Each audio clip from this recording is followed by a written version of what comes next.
But there is one error that I have noticed about most of these stories connecting to values and its orientation. The first is that most of these stories about businesses and personalities involved is that they fail to articulate the deeper reasons behind their business or idea in a compelling way.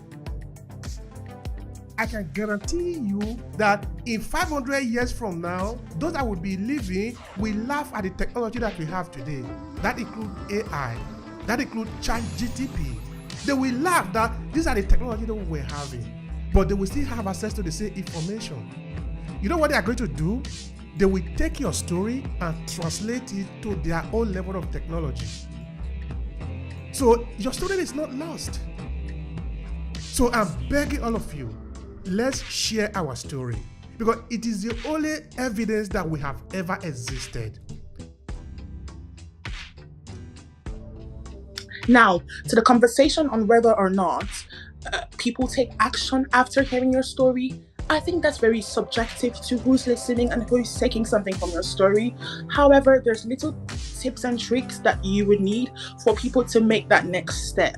Because one thing that I know is very prevalent on LinkedIn is a lot of people listen to your story, read your story, and might drop a comment, might engage, or might go about their days.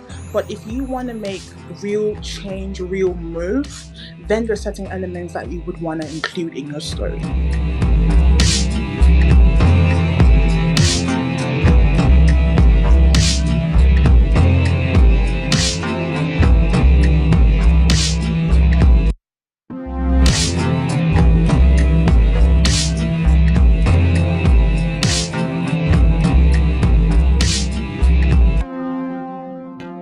We say we are going to be here and we are here. And for those of you that make it up to this point, we are celebrating the time. I think I was seeing a post that was made by somebody, by a friend, who was saying, what are you celebrating? What are you happy about today? I said, well, we are still here, because it's not everybody that wake up this morning that is here. You might not understand that. Well, if you visit the hospital, you will understand that is true. Of course, you don't need to visit the hospital actually to understand that.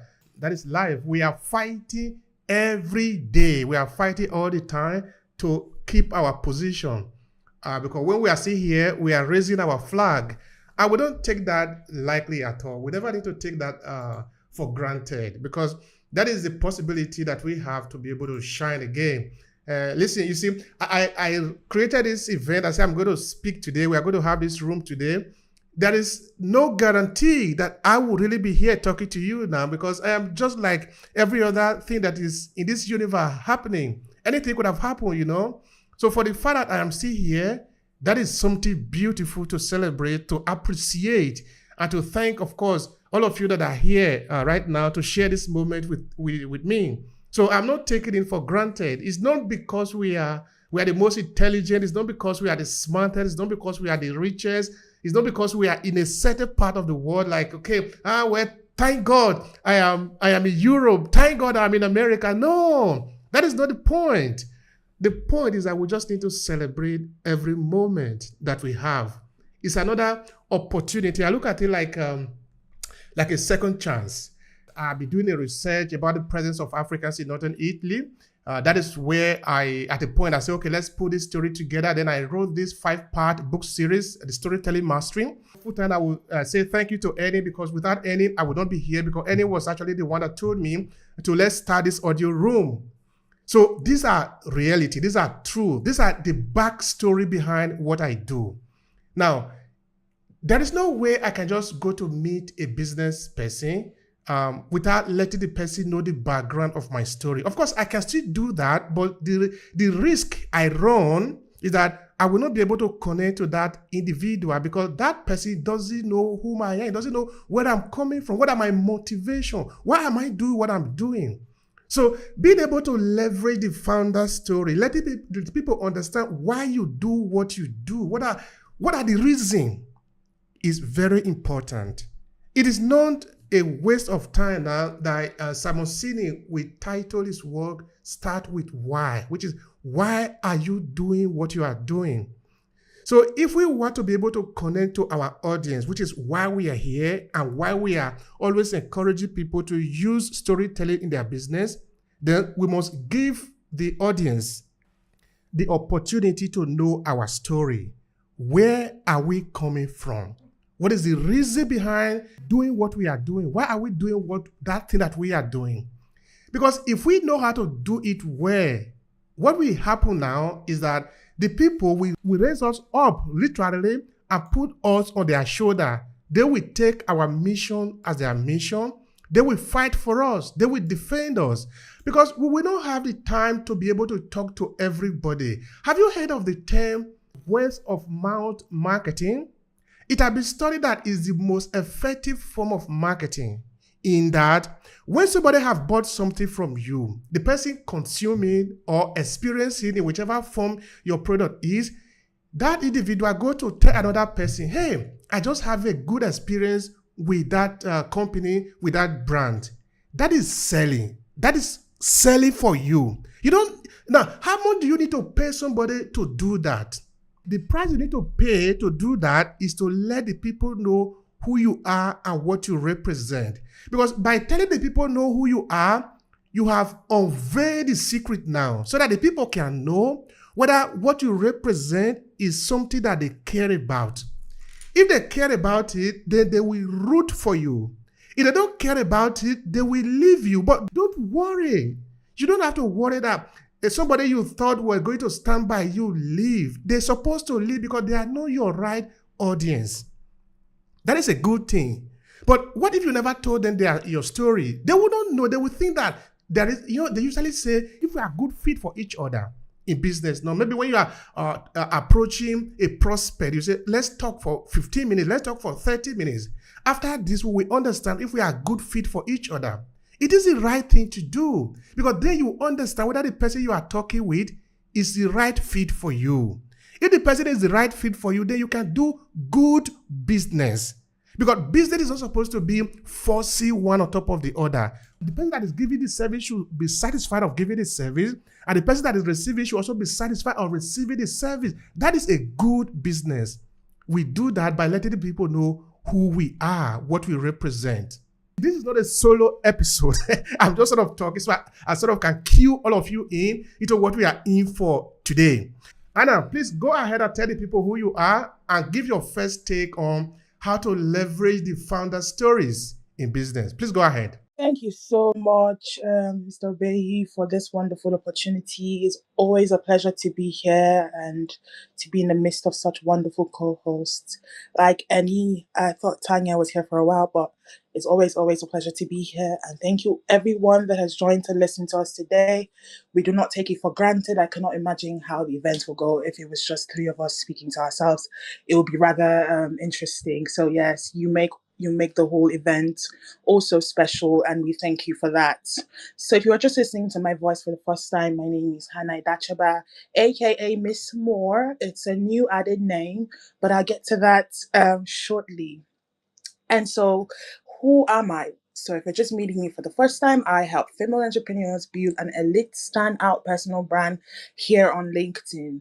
I would like to say like a short story of myself, because I feel like our topics around storytelling sort of puts us in situations where we should share stories sometimes when we see the need. So I'll be sharing a bit about like my journey on LinkedIn and how I started. So in all honesty, I didn't always start on LinkedIn doing personal branding. In fact, I dabbled into like many worlds as a lot of people. But the one thing that I was successful at doing was building my own personal brand. And even when it came to pivoting from one career path to the other, everything was made possible because I already was able to build a strong community in my personal brand. And so while I was thinking about career like progression and what I wanted to do full time and how I wanted to help professionals and entrepreneurs like myself prosper, the thing that came to my mind was, why don't you help them out with their personal brands as well? And that was it. That was my aha moment. And from then on, it's been 2 years now. It's been an amazing journey, just helping women explore and find elements of themselves and business and blending all of that together to create a standout brand on LinkedIn. It's been an amazing journey and I wouldn't have it any other way. So that's about me. Let's go straight into today's conversation. So, from my own understanding of a founder's story, I would describe it as a sort of narration of the founder, right? So, it includes the highs, the lows, the wins, the losses. It's everything that has made the founder be who he is or she is, and everything that has made the founder excel in the career path and business. And I think that that's something that I want to point out. It includes not just the wins, but also the losses. And a lot of the times I found that people focus on one part of it without balancing it. So, yes, some people want to have the pity story, which only highlights the losses. Although that is essential in storytelling, I always strive for balance because not only do you want to be relatable, you also want to motivate people. And I think that that's the most important thing in anyone's story, really, is how are you able to motivate people with your story? Are you such a downer that every time people read your story, they leave even feeling less like sad about the day and they just don't feel the need to even go on? Or are you also putting a bit of motivation in your story to say, listen, like I've gone through what I've gone through, but here's where I am today, and here's how you can also excel in your career path? I believe in having that balance. I believe in not just focusing on the highs, but also focusing like on the lows and bringing it to a blend where people can have a takeaway from your story, where they're able to take something from it and whatever that means to them, that's good. But just, have that at the back of your mind when you're writing your founder's story. I cannot count how many times I have felt a certain pull to people after listening to their stories. It's just so magnetic. You just are pulled by their stories. Something inside of you is endeared to this person after listening to their stories. You just feel like, oh, I now understand why you do what you do. And for Mr. Obehi today, this is a perfect example of what I was just about to say. From his story, I feel like I now understand why he goes after everything that he wants to go after. Like he's very dogged about his goals, and I can see why. So that's like another reason why I would always like say to people, if you are going to be sharing a story, make sure that it's authentic, make sure that it's who you are, make sure that it's real, it's raw, is who you are, and it's not embellished. I'll get to that very shortly. But try and make the story very authentic. Try. I say try because I know that it's not easy to be vulnerable. I also struggle with vulnerability, especially online. Coming from like an African home, it's really tough to put your hat, to wear your hat on the sleeve. We're told to not express ourselves for a lot of households. I'm not going to generalize, and so it's embedded in the culture where a lot of people would rather not express themselves because it's seen as a sign of weakness, and that's why we have a lot of people who struggle with mental health and are shy to talk about it. But like I said, that might be another conversation for another day. So don't be ashamed to share your story. Don't be ashamed to wear your heart on the sleeve, but also find the balance, like I said in the beginning. Now, to the conversation on whether or not people take action after hearing your story, I think that's very subjective to who's listening and who's taking something from your story. However, there's little tips and tricks that you would need for people to make that next step. Because one thing that I know is very prevalent on LinkedIn is a lot of people listen to your story, read your story, and might drop a comment, might engage, or might go about their days. But if you want to make real change, real move, then there's certain elements that you would want to include in your story. Like I said, there are a lot of things that I feel like we can talk about in storytelling and ways to go about it and how to write it. But I feel like we've had like several audio events where we've spoken about like just the way it should be structured. And so I feel like I would be reverting. Also, I have my DMs open. If that's something that you're interested in, feel free to reach out to any one of us who are co-hosts because we're well equipped in that regard to help out with structure. But I also know that everybody here, especially my co host, will be talking about the external part of the business, which are the target market. But I wanted to bring it somewhere closer because I felt like, okay, everyone's going to do justice to that. And I trust that they're going to do justice to that. Because when we talk about businesses, when we talk about a founder, the first thing that really comes to most of our minds is really, okay, my customers, okay, the target market, okay, I want to get, increase. I want to have more sales. I want to have more collaborations. If you're on LinkedIn, I want to have more connections. I want to have more engagement. It's really about the people rather than the internal factors that are also really important to every business. Because I believe if you're a founder, then you are running your own business, or you are maybe head of a company of somebody else. But the bottom line is you are heading a business. So let's focus on the internal factors. Let's focus on the internal stakeholders. That's what I'm going to talk about today. So, how can you use your founder story to motivate your immediate team, your immediate business circle? Because that also happens to be a struggle. A lot of the times, business owners can not fully get their team to buy into their values or buy into the story and also have that motivation to push the company forward. And we'll all agree if we say that if you cannot address your immediate business circle, you're going to have issues addressing the external circle, the external people who are your market, your target market, your customers. So there's a lot of work that should be done internally. And so one way that I would say a founder can use their story to motivate their team is really putting everything on the table, like putting all the cards on the table. And I already spoke about this in the beginning. Being as authentic and as real and as truthful as possible is saying to them, listen, this is why I did what I did, and this is where we're at today. Now, that's not a guarantee that people would necessarily be motivated by that, but it can help, right? And you want to have something that leads to at least an increase in motivation in your team. Because, like I said, depending on how successful your team is, it can be a major determinant to how people receive what you have to say or what you are selling as a business. So give them the power to be the dreamer.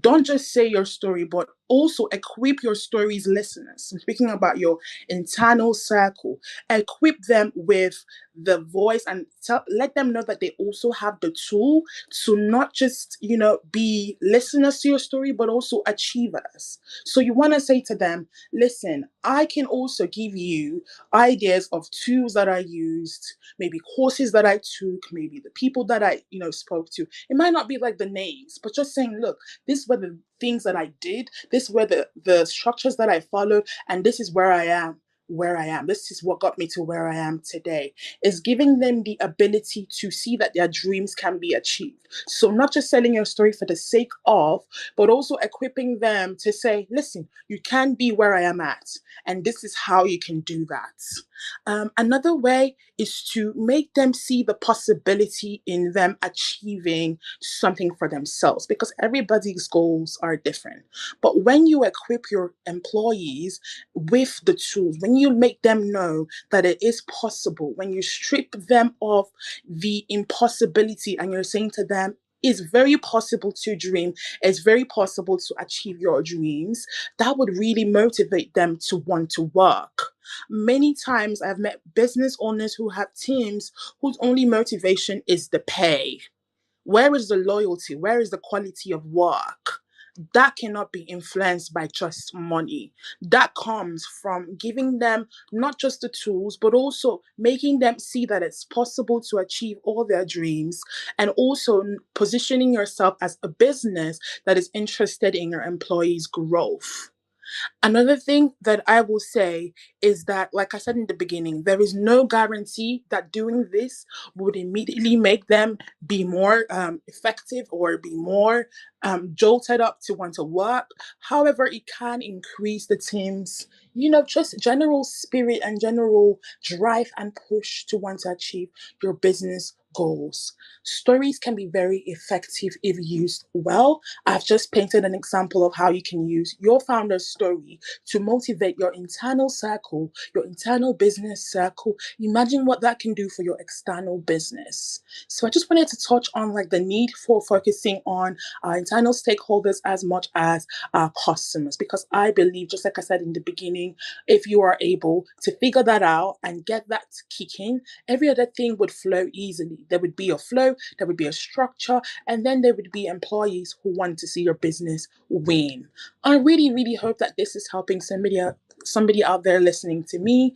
And like I always say, my DMs are open for questions, conversations. I love when people reach me and continue the conversations from where I stopped. It makes me feel like, okay, people are listening to me. So feel free to pop me a message. Let's take this conversation further. And what can I say, Mr. Obehi? It's always a pleasure to be here. Also, it's also a pleasure to be here with an amazing team. We do a lot of work behind the scenes, and I always love when it sort of reflects in the people that join and the feedback that we get. So thank you all so much, and I cannot wait to hear what everyone else has to say. Absolutely. Thank you so much, Anna. That is beautiful. That is really beautifully packed and put together. It's a bomb. Thank you. I appreciate that. And of course, I thank all the people in the audience. I can see beautiful and familiar faces.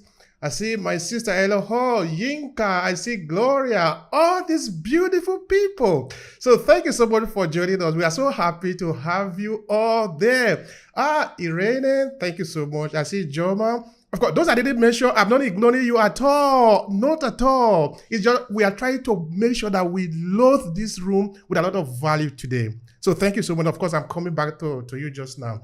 You see, Anna, as you were talking, an idea actually flashed in my head. And it's an English film that was done, I think, in 2005. The name of the film is called V for Vendetta. It's an important film. The guy that was wearing the Guy Fawkes mask. Now, when we are talking of the founder story, why don't we look at a person like that as a founder? So that the story now is the mission. Because he wanted to take down the state. He actually want to tell the people that the government belongs to the people. It's not those few individuals that are just sort of running it like mafia. And of course, he is an individual. He doesn't have the power. And of course, he did admit that. But he told them, he told the army, he told the politician that I have a bulletproof. The bulletproof is the idea that he shared with the people. And when the day of contest came, what happened? The state, actually the institution was overrun by the people in the UK. And the people therefore won. Despite the fact that the government has the army, have everything. What am I trying to say? That if we know how to lace the reason behind what we do so that the people can buy it, then we have a mission that the people can, like I was saying before, put us on their shoulder and they can take us anywhere. If we don't do that, then we will be strongly to say to the people, that is not guaranteed that it's going to work. In fact, that is lesser guaranteed in this area. Which is to say, it is always a good idea that we show our face. This is who we are. Then let's see who identify with us. Not everybody is going to identify with you, but share your story. Let the people know who you are. And very soon, you will have a lot of people rallying around you, telling you, hey, I believe you. Me too. I feel that too. How can I do this? Let's work together. That then, it's no longer just selling. It becomes something completely different. And I believe that is where we want to take our businesses into. Putting it in the hand of the people so that it becomes more than just selling to them. It becomes their own property. If it becomes their property, then they can protect it. They can sell it for you. They can make it grow.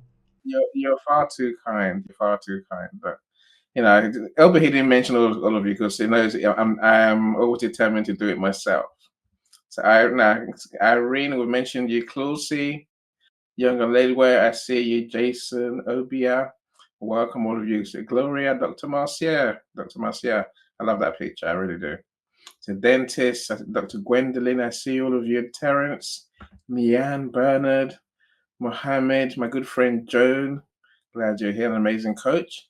Brett, I see you as well. Mr. Loho, we mentioned you, our branding expert. Jay, the storytelling strategist, and also an amazing graphic designer. I'm learning these days.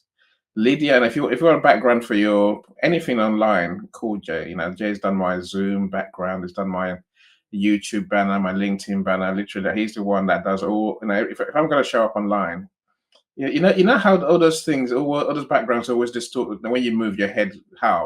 You move your hand, and you look like you haven't got an arm, right? Jay's backgrounds don't distort ever. I don't know how he does it, really. I'm mentioning you for a reason, Jay. Lydia, I see you. Sakshi, Desiree, I see you as well. The Raven, Cynthia, Mary Grace, Temitope, I see you. Yarikboa, yeah, so I'm pronouncing your name properly. If I destroy your name, please come on stage and tell me how to pronounce it properly. Rain, I see you. My screen just moved. Mashoud, welcome, my brother. So Maria, and my good friend David. And there are more joining us, my friends. Look, I have to thank my friends on stage because I guess, as a founder, the stories that we don't tell. That's why I think this topic is so important, right? It's hugely important. So I'll have to feed off. My meeting Hannah changed my life, literally changed my life and my business. Whether she knows or not, she'll soon find out because you see, 2 years ago, my business was going nowhere at all, nowhere. I was sinking very fast, right? I've been in business 5 years, and I was literally stuck where we all get stuck. Like, that place where you get customers, you think you're winning, you lose customers, you think, oh, I'm bankrupt. And literally, I was thinking, I just can't do this anymore. And then suddenly LinkedIn brought in LinkedIn audio, and I was like, At the same time, LinkedIn said you can't connect with people that you don't know on LinkedIn anymore. I built a business to connect my clients with their target audience on LinkedIn.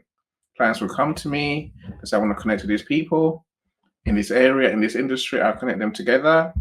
I do 1,200 connections per client a month, 1,200, 300 a week, every week, right?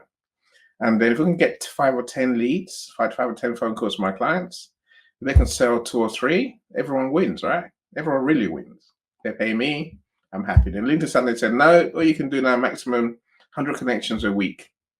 I'm like, what the hell? That's now, how many leads can I generate from a quarter of what I was doing before? None? One? That means my clients must have 100% conversion. And I explain this because now, just at that time, I thought, I'm leaving LinkedIn.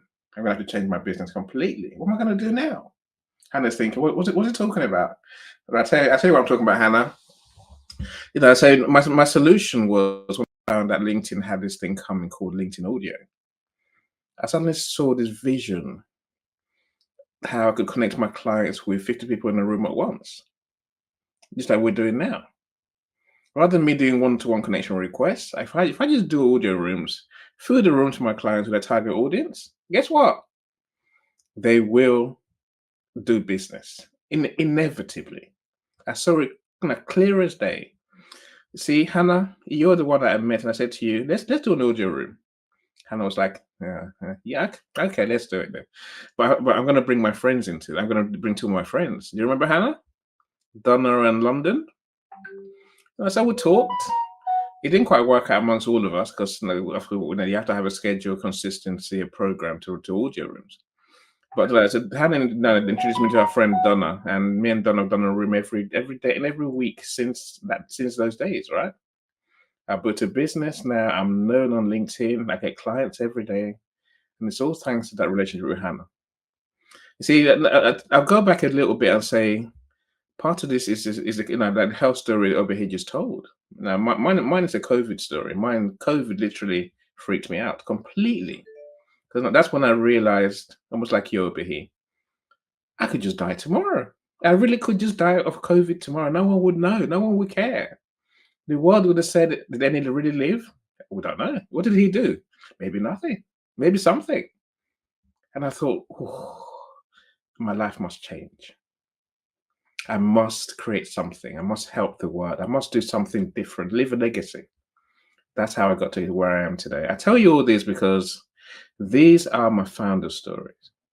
These are the stories that made my business. Of course, there's many more I could tell you, right? But the founder story is so, so important. It's a story that helps you understand the issues, the problem that we exist to serve as a business. It really is. Obehi mentioned vision earlier. So when a business starts, the founder is the one who sees clearly the problem. Is the one who dreams of the solutions, the one who brings everything together. He designs a business to solve that problem, right? And he's the one who brings a team together. Without the founder, almost nothing happens. If you want to understand a business, you have to look at the founder stories. But our point today is that founders don't tell their stories. This is where Obehi's books come into their own. You have to learn to tell your stories, really.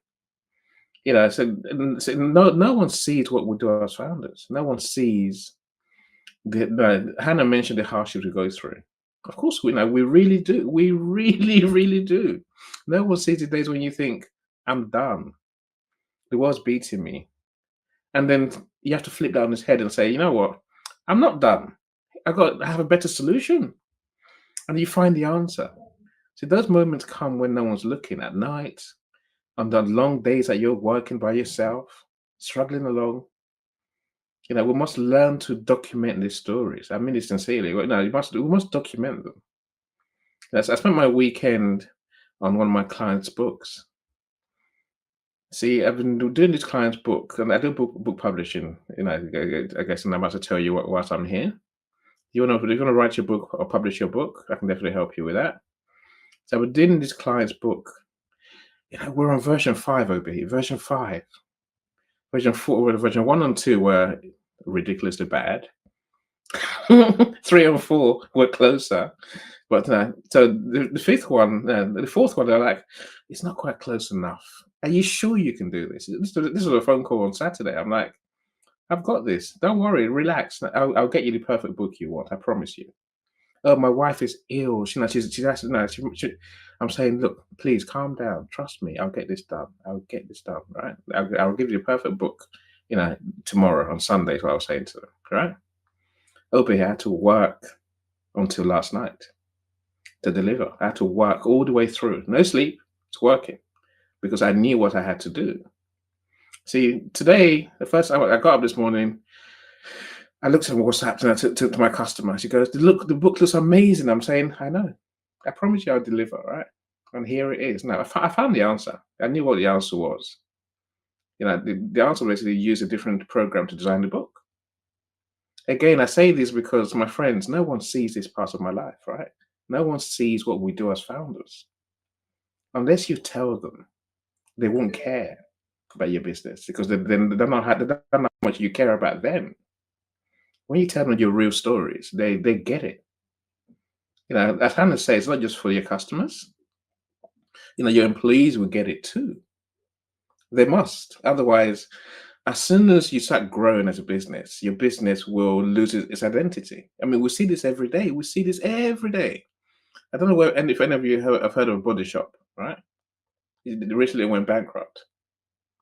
A big company, global company, started by a lady here who was very much into the green agenda and sustainability. Hence, Body Shop was created. Success for them meant they sold the Body Shop to L'Oreal, and the big global skincare brand. L'Oreal soon sold the brand to a private equity firm. See, each step along that way, they lost their identity. They lost the ethos, the vision. They lost that. They lost the mission that they were on, trying to make money. Now they're bankrupt. They just don't exist anymore. This is a story of brands every day. Don't be one of those. You must find a way to reinforce your story and make it live through your staff, your team, your collaborators, your partners, your friends, your fans. Your stories must live on. Otherwise, if you lose them, you've lost your business completely. Take it from me. Let me keep quiet. I'd love to learn from other people. Obehi, the mic is yours, my friend. That is really powerful, and it's also good that you share a bit of your encounter with Hannah, which is another powerful person that we have in our midst today. You see, we are all always leveraging the power of other people in that, because we cannot do it alone. We are not supposed to do it alone. This life is supposed to be shared. Deep in the heart of our culture as African, I can just put it out. It is almost a crime for you to live your life, just your life, because you are not supposed to live just your life. Life is shared. Life is a collective experience. We are supposed to share it. If there is anything that is out there in the world today, this I say often, even if you look at the supercomputer that we have, I often say that the element, the idea that helped you to build the supercomputer have been invented before the pyramid was built. It's the same logic.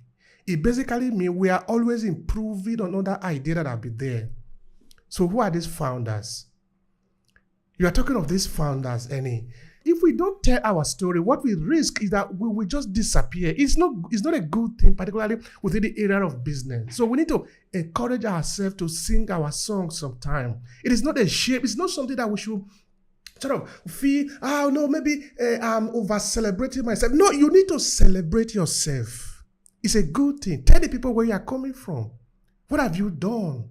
What led you into what you are doing today? People want to hear that. Because when you share those stories, those moments that, like Anna has said, those your ups, those your downs, and those the in between, you help people understand that it is a human being that is talking. Because it is the human being that, if you were maybe within the context of Nigeria, that the NEPA have just taken the light, everybody is now in the dark. We understand that story because it happens to us. That one day we were watching the television in my house. Then I was still at home. The NEPA took the light. Everybody was watching the news. Then the television just do bah. The person said, "Oh, they have killed somebody." No, we know those things because it have happened to us. So when you are talking to people like that, you know their story. You must put elements that help them understand that yes, we know ourselves.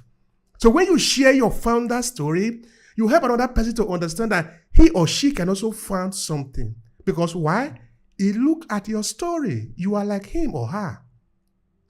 If you don't share your founder story, then you look like a computer-generated business now. Because computer can also generate business. Somebody just plugging in some prompt there, something can happen. But we don't have a face for those kind of businesses. You can disappear tomorrow. Who is going to find you? Where can they find you? You know, Steve Jobs cannot disappear. It's not even about Steve Jobs anymore, but about the story that he shared. People connect to that story. Now they can build empire on top of that. Thank you all of you for this sharing. They are beautiful. Early hours of today, I decided to do something very unusual. I stepped out of my estate and I decided to check out somebody. I've heard so much about this brand, I've heard so much about these people and what they sold adjacent to where my estate is located. And as soon as I stepped in there, you know, I demanded for something. And what exactly did I demand for? I asked them if they had bushmeat. There is this bushmeat I like to eat in the early hours of the day. And they said yes. And I thought for a single moment, how can I just consume bushmeat without something to wash it down through my throat, down into my stomach? And I asked this simple question, please, do you have the only natural drink that was never diluted in the history of the African zone and zonology? And they said, what are you talking about? I said, do you have palm wine? Palm wine, the white substance. And they said yes. Oh my gosh. I sat down, forgot about my challenges, forgot about my work, and I consumed palm wine and bushmeat. And when I was done consuming these two natural food, boy oh boy, I headed straight to my house, had some clients waiting on me. I did an email to them. I said, I want to think about my life in a couple of hours and I'll come back to you people. Is that all right? They said, yes. Man, I just told you a story about my life, ladies and gentlemen. My name is Izu Samuel. I'm sure that many of you here would want to have a taste of palm wine and bushmeat because of the way I presented the story. And this is exactly the power of the founder's story. The founder's story is one that creates a nexus between yourself, a business, a product, and a problem that needs to be solved. But what happens amongst us in the society and some businesses? It is that many people do not understand how irresistible their businesses will become when they tell their founder story. So if you listen to, what was shared by Mr. Eni of about Hannah's, interaction and the value she brought to the table, and then you listen to my story, listen to Mr. Obehi and all the people here, something rings a bell in your mind. It's not just about the factor of founder story, but this is about value proposition and orientation. Value proposition and orientation. Those are very important things that I need to mention right here on this call. But there is one error that I have noticed about most of these stories connecting to values and its orientation. The first is that most of these stories about businesses and personalities involved is that they fail to articulate the deeper reasons behind their business or idea in a compelling way. There is always a difference, a lacuna between a story and how the story is presented. This is why I always advocate for people to be outstanding communicators. You can't effectively tell a story without understanding the rudiments and the principles of communications. And I'm not saying British or American or the African accent or communication pattern. No, it's about understanding the language of your business. Understanding the language of your business because every business has a language. The meal I consumed in the morning, bushmeat and palm wine, communicated a language that is based on African lifestyle. So, for instance, if someone is coming in from America and wants to have a taste of, okay, Izu, I want to have an experience of an African meal, I'll just tell a story about how I consumed palm wine and bushmeat. And the bushmeat I consumed was so very big, very big, very big. In fact, when I was consuming it, they had to bring extra oil and tomatoes and pepper into it. So consuming this pepper, tomatoes, onions, and oil. Just imagine with salt. Just imagine that. Let this ring a bell in your mind because this is also why founder story is important. It causes you to make a move. Now, many of you are thinking, how can I consume this thing this man is talking about? Very tasty, very delicious. The second error that I've seen amongst most stories here is that most people here they don't understand their story must be ingrained again and again in all of their content and in all about the personality involved of the business. Every business is about a human being, it's about people. There is no business that has nothing to do with people. And if the business is about people, then you must be able to ensure that your story, founder story is ingrained in all aspects that connects to humanity. There is so much to be shared about the factor of the founder story. And the next, I'd like to talk about this all the time, which is really, really important in storytelling, is start thinking of yourself like a storyteller and you will obviously grow your business. Start thinking yourself as a storyteller and you will surely grow your business. Well, we have so much to share with you today. Once again, ladies and gentlemen, my name is Izu Samuel, the gentleman that just consumed palm wine and a very huge grass cutter, a bushmeat with oil, tomatoes, pepper, salt, and some natural ingredients that I don't want to mention here so that some of you don't I understand how some of you are feeling already, but it was yummy. I'm glad to be here today and many thanks to you, Mr. Obehi, for creating a zone and a family out of these conversations that happen on weekly and monthly basis. I'll yield the mic to you right now. Thank you so much, brother. I appreciate that. I really do. In fact, you already made my mouth watering. When you are thinking of the palm wine. In fact, I was thinking of another thing that added to the palm wine, the goat meat. If you read the book, This Fall Apart, you remember those things, no? The goat skin and the goat meat. There are goat meat everywhere, no, but this is a particular one. These are different. No, okay. Anyway, I don't want to go into those areas, but thank you for sharing those things. Thank you for sharing those things. Those are. It makes us very close to home, particularly for those in the diaspora. It made them remember home easier than maybe just throwing out the story without putting those elements there. So thank you so much again for that sharing. Of course, that also means that you understand the audience that you are talking to. You are actually trying to provoke us and we get a challenge. Thank you for that. Hi, away. Yeah, good afternoon, good morning, good afternoon, good evening, everyone. It's such a pleasure to be here.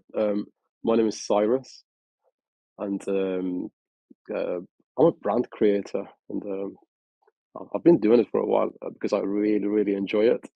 And I have a, if I may please, first of all, I am based in Manchester, the United Kingdom, and if I may please start by asking Obehi a question. My question to you is: have you heard about this um, um, brand creator, this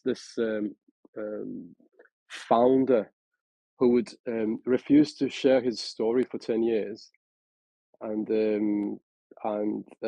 no matter how much people tried, he wouldn't share his story. Have you heard about him? Well, if you tell me the name, maybe I can look for a way to, because it's not No, no, possible that without I know everybody. no, without me telling you, about the name. Have you heard about the story No, of no, this no, no. founder I don't who know would? of they particularly. Aha, don't worry, me neither. You're No one welcome. has heard. No one has heard about him because he would refuse to tell his story. So if you have a brand, you don't share your story behind the brand with people, nobody will ever hear about you. So I'm not surprised nobody's heard about him. So that was just an example. That was just an example. That person doesn't exist. But I just wanted to, because we have been on this live for a while, I want everybody to do me a favor and stand up, please. If you've been sat down for a while, please stand up. Shake your body, shake your legs, shake your arms, tilt your head to the left, to the right, back, front, and add some energy to the room, guys. That this room is beautiful, and it's such a pleasure to be here, guys. I love it. I'm enjoying it. So if you've been sat down, please stand up for a bit, if it's possible. Stand up for a bit, shake your limbs, add some energy. Now, about using the founder's story. Hannah looked at the issue from such a beautiful angle, and that she was looking at it from member staff and employees' point of view.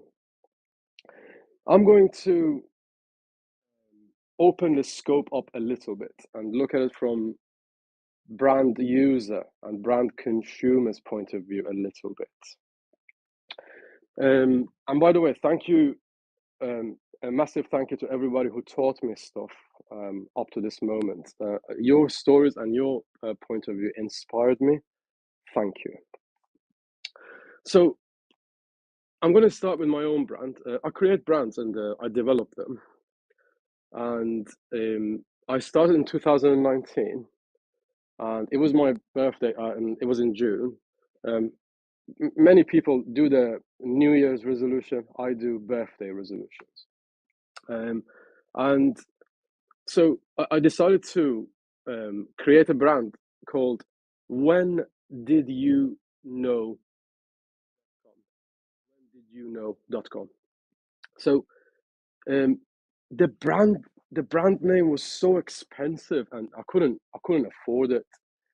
And I'm not sure if you guys know, but things are really expensive in the UK, and um, uh, because of the high taxes that everyone pays, and it makes it sometimes almost impossible to like own stuff. And I was paying for a lot of debt, and it was difficult for me to purchase that brand, because when did you know.com, they were asking for something silly like £4,000 or £5,000, or something like $6,000 equivalent of. So I had to think about it, and I thought, all right, I want to create female fashion line. So a female fashion line called whendidyouKnow.com. When did you know? So I had to think about it, and then I was like, what if I become a little bit more resourceful and become a little bit more creative, and instead of getting that domain, instead of getting that name, change it to something else. Then I put the sentence in front of me on a piece of paper, and as they say, if you change the way you look at things you look at change. I'm going to repeat this. If you change the way you look at things, the things you look at change. So all of a sudden, I had whendidyouKnow.com on a piece of paper. At that point, I was really disappointed. I couldn't afford it. So I thought, what if I change it a little bit? I'm going to pivot. As a leader, you should always be ready to pivot. So I pivoted a bit and changed the trajectory. And I said, all right, so Wendy, that's a girl's name. Juno, that's a girl's name. So I went from 0 to 100% female in the space of, 5 seconds. So I went from whendidyouKnow.com to whendyjuno.com. So I created that brand and I thought, now I have something. Now I have a story behind it, right? Because that's based on a true story. I couldn't afford what I wanted to achieve. I had to become more resourceful. So resourcefulness creates interest. I went from somebody who wanted to do something to somebody who did something. So in a way, that journey changed myself as well. And by the way, in brackets, I wanted to remind you guys, the beautiful and amazing ladies and gentlemen who are in this room. If you've been in this room for like half an hour, that tells me you have had enough time to go around the room, smile to everybody, and add them onto your group, because your net worth is your network. Or should I say your network is your net worth? So when you go to the lives, my recommendation to you guys is to go around the room, add people to your... I've already added almost everyone in this room in the past half an hour. And I'm really grateful for people adding me back on. I am worth more because I know more people. Okay, that is, my net worth just went up. You guys added value to me. I am more valuable now. Thank you, and I appreciate that. Thank you so much for that. That's really great. I appreciate it. The last bit I wanted to add is, I was once in another. So somebody challenged me and said, I want you to create a brand name for me, with the name. I asked her, what is your favorite band name? And she said Metallica. I was like, okay, that makes it difficult. And she wanted a brand name inclusive of her favorite band's name, Metallica. And I was like, okay, Metallica. And what is it you want to sell? And she said, well, I am on Etsy, and all I'm interested in is towels. I am all about towels. I love towels. Actually, I pay a manufacturer, and they create towels for me. And at that point, I was thinking, oh boy, what did you get yourself into? So I asked her for around 6 hours, and I said, in 6 hours, I'm going to give you a brand name. So I thought, well, this lady loves towels, and her favorite name is Metallica. What can I do? And I had to think about it.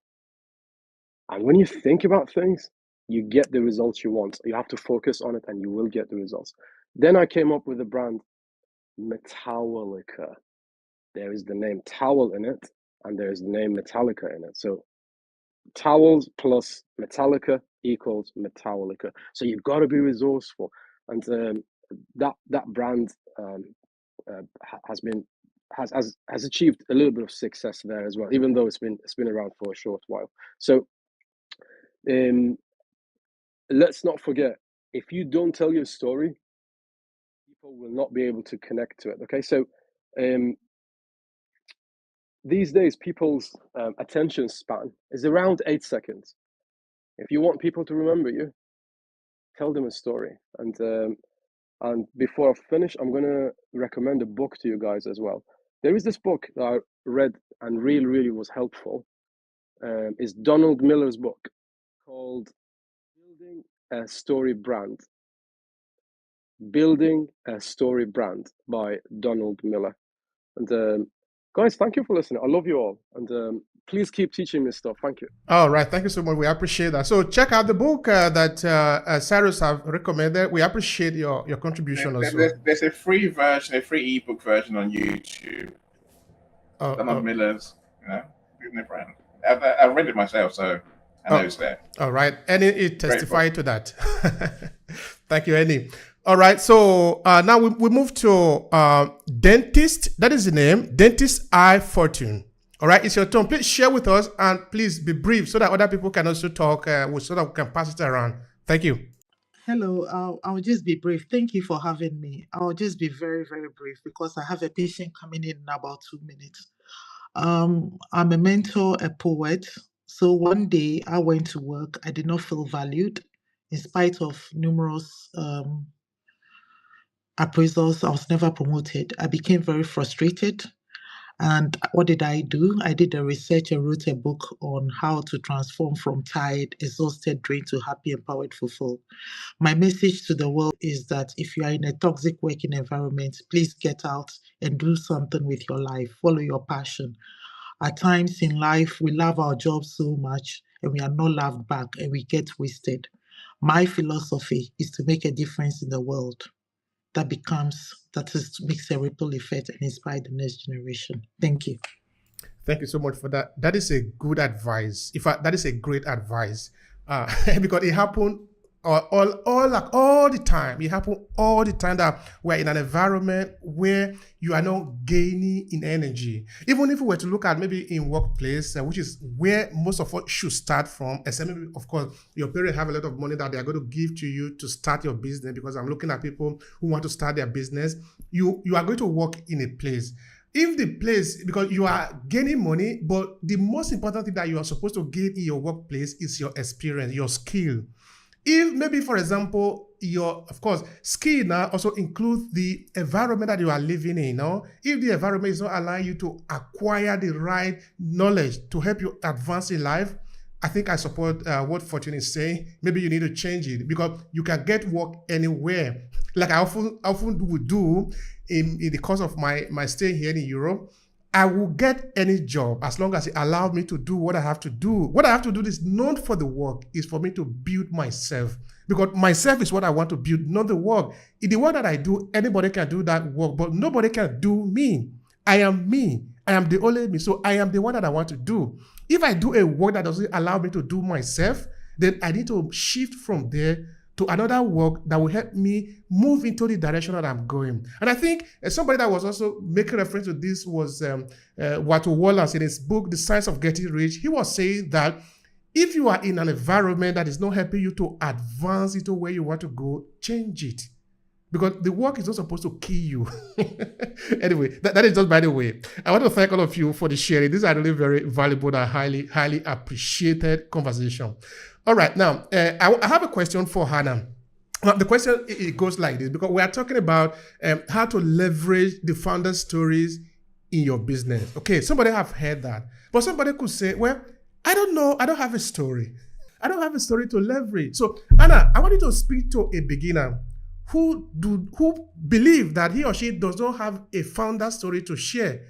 What is your recommendation? Thank you so much, Mr. Obehi. I think it's interesting for people to not have a story, but the first thing that I want to say is that alone can be a story. So you can share that you don't have a story. I think that would be so interesting. People would want to read, because I would be the first to stop and scroll to say, what does that mean? How can you be a founder without a story? I say this to say that, listen, we overcomplicate, and I think that there's a tendency to overthink the process of what storytelling should entail. I believe that just being real and honest about where you're at in your journey, that alone, I think, is essential in sharing a story, even as a founder, and just as a person generally who's trying to maybe establish their personal brand online, or get more clients, whatever the goal is. Be authentic. I always say this: be relatable. You don't have to be fake or embellish it or say things that aren't true. So if you are that person, you can share essentially to say, listen, I don't have a story. I know that's weird, but I don't have one. I think that that's the beginning of us being, our true vulnerable selves, where we are not really overthinking the process and we're really about connecting, because we tend to forget that we are speaking to humans who have real feelings, who have flaws, who have fears. So let's talk about that. But one thing that I will say is, although I find it rather like impossible to not have a story. The first thing that you can do is to give a story or paint a scenario of something that somebody said to you or something that you had experienced. Like I shared my aha moment where I began to go into personal brand strategy for female entrepreneurs in the beginning of my share today. You can do that. You can share what prompted you to want to start your business. That is a story. Or something that somebody said to you when you were probably 5 years old, where people were talking about maybe your career paths in life and how that has changed. You can share a story about how you wanted to be an engineer and now you are a business owner doing something maybe so different, maybe branding, so different from what you intended to do as a child. My point is simple: be yourself. Do not overcomplicate what storytelling is. The more honest and vulnerable that we are, the more people can relate and the more that we're able to connect with people emotionally. And I think that that's the most important thing with whatever story that we're giving out, is the ability for that story to connect with people across boards, regardless of where we've grown up, regardless of what our history is like, regardless of what our likes and dislikes are. The one thing that really bonds us is to be story. So thank you for that. I hope that helps somebody out there. Yeah, it does help. Thank you so much. We appreciate that. We really do. In fact, it's not really that people don't have story, because everyone have a story. I do remember, for example, a couple of years ago, I was doing a documentary about the African, the skin color of African people. You know, here in the West, they call us the colored people, even though it doesn't make any sense, no. That if you just say by common sense, no. Anyway, I don't want to stretch that beyond that. So I was interviewing this a Cameroonian professor in Italy about the idea of, because there was also another thing linked to that Africans, we don't have story. Then I was asking him, how do you react to that question? Say maybe somebody ask you that in Africa there are no story. Then the person will say, of course, he then explained that they do it on purpose, not that they really believe that Africa don't have story. They do it because they want to denigrate you, no? That if you look at a rock, if rain had been beating a rock for several years, that is a story because a many event have been happening there. But sometimes people don't know that that is a story that you need to tell. You see? So really, everybody does have a story, but sometimes people don't know that they have a story, or they don't know how to tell their story. I think that is where it usually ends at the end of the day, which is why they need to know how to tell their story. And in this area, talking within in business. So that is very important. And Joe Benanji, you were talking before. Please go ahead. Yeah. Very briefly, I officially died 11 months back. And it's no joke. It's an absolute truth. And why I'm here 11 months back speaking to you, Obehi, is what set me thinking of what you just mentioned in the beginning of the program. I lay 2 nights, 2 days unconscious in my bedroom alone till one nosy person opened the door and he saved my life though. My wife was away. She came and picked me up and put me in an emergency hospital, the best that there was in a periphery of 40 kilometers, and they pronounced me dead. My wife said, "No, this cannot be. This cannot be." I was on life support, so they said, "We want to remove the life support." She says, "This guy is breathing." They said, "Yes." Why do you say this? She had overheard me when we were married long time back, and she had heard me telling a patient that till the breath is there, don't take away the life support system, miracle happen. She said she remembered that. Out of the blue, she remembered that.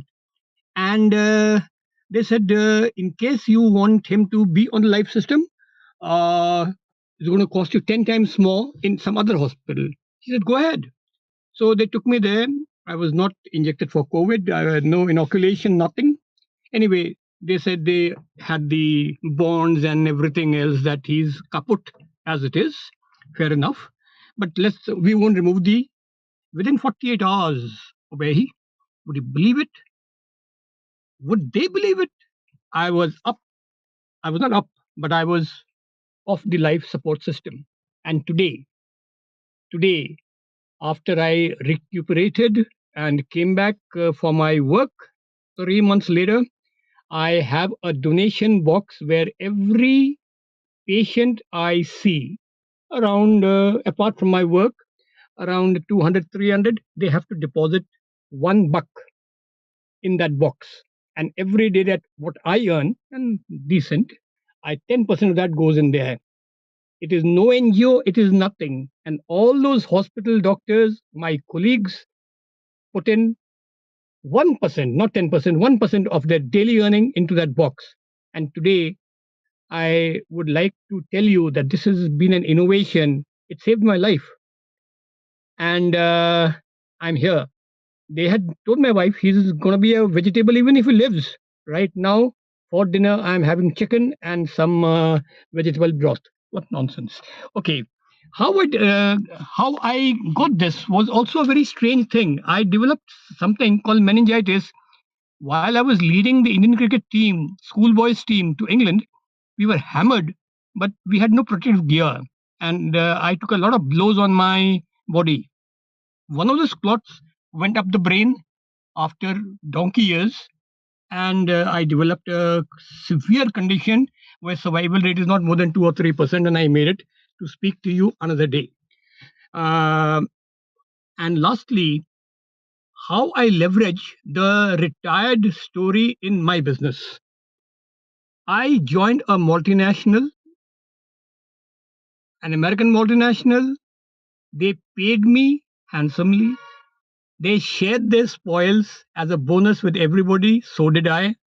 And life was hunky dory. I had the free hand as a for my creativity to do whatever I felt like. They gave me a budget. And boy, they made tons. I made what I was getting. That education compiled with my ingenuity. Today, I am a doctor. I teach management. I'm a career counselor. I'm into tree plantation and so many other things. And before I end, I think both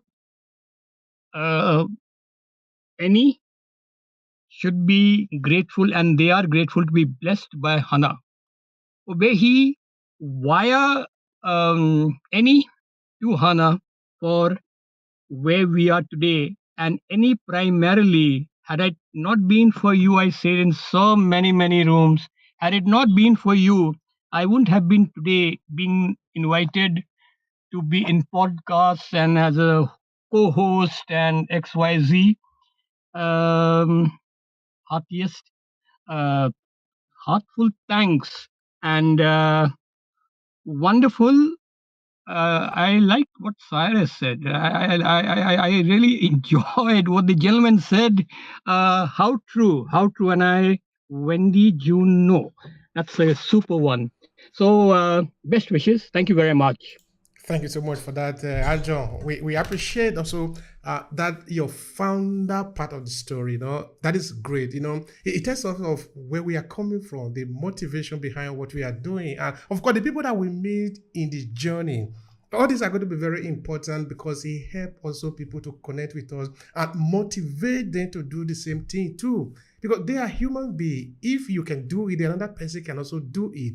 And how they know that is because you are like them. So that you don't, there is nothing you can do that another person cannot do. I think that is essentially why it is important that we share our story. And again, you take up some books, some old ancient book, and you read, you say, For example, take a book like The Art of War. Somebody talking about how the Chinese were organizing their army at the time. You see, those advice written several years ago are still valid today. That book is one of the most read books within the military and in business. Does it have any connection between military and business? Yes, there is something connected to two. It's called strategy. So those strategies that were shared there by Sun Tzu, they are still valid today. But what if he didn't write that book? You see, the idea that you share, telling the people how you live your life For you today, they might not have a lot of value, but they have a lot of value later on. By the time 100 years has passed, 200 years have passed, people, the idea of where we are coming from become fuzzy. People, they begin to ask questions. Then what you have said then, 200, 300 years ago, begin to make a lot of sense. So why don't we tell our story? Help people to figure out their way. It is important. It is important that we tell people why we are doing what we are doing. It's happy to solve a problem. So thank everyone. Now, Izu, I have a question for you. And the question is like this. Because we did say before that there are some people, even though they have story, they are not telling their story because sometimes they don't know how to tell their story. Now, let's look at it within the area of business. Are there some effective ways to share your founder's story in a way that it can work for you in business? Please share with us. Yeah, thank you so much, Mr. Obehi. I think one of the ways that you can utilize in telling your founder's story is by using the mainstream media. And by the mainstream media, you can use your Instagram, you can use any of the social media handles can serve the purpose of telling your founder's story, because everything that we are talking about here has to do with getting the attention of your market base, your clients, your customers, to be able to know what's the product you're preferring, you're bringing to the table, the value that it offers. So you need to get into a market space, and leveraging the social media spaces, the mainstream media, would be a big plus for you. The second is you can tell your founder's story by proper production of snippets about your story. You know, sometimes when you hear the word story, what rings a bell in your mind is that it has to be long, but you can just produce 60 seconds of a video, 60, 30 seconds, 30 to 60 seconds about what the story is about. And when you produce such material, you can use it as your episode of your story in line with what your business is about.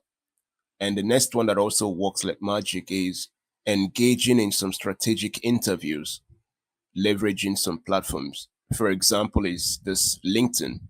You can use the LinkedIn space, get along on interview spaces, have someone, an expert and influencer in the industry, have a session with you.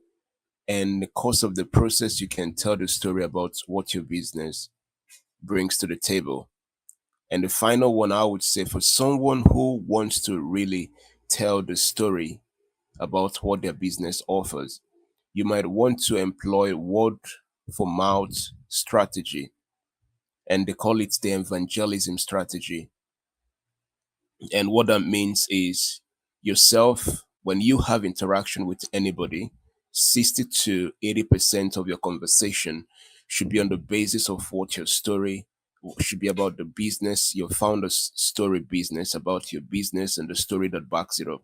So those are some of the strategies, those are some of the ways that you can, platforms you can utilize and mediums you can utilize to tell your story, especially what your business is about, and your founder's story and all of those things. You can leverage these mediums, and I'm sure that these mediums can work for you as much as it has worked for myself. I remember when I wanted to commence my journey of my media platform, I needed to speak to people about it. And the easiest way for me to have done this was to use the evangelism strategy, word for mouth. So whenever I'm having a conversation with people, when I'm lodged for a program, when I'm having a meetup with new people, I want to speak to them about what my business is.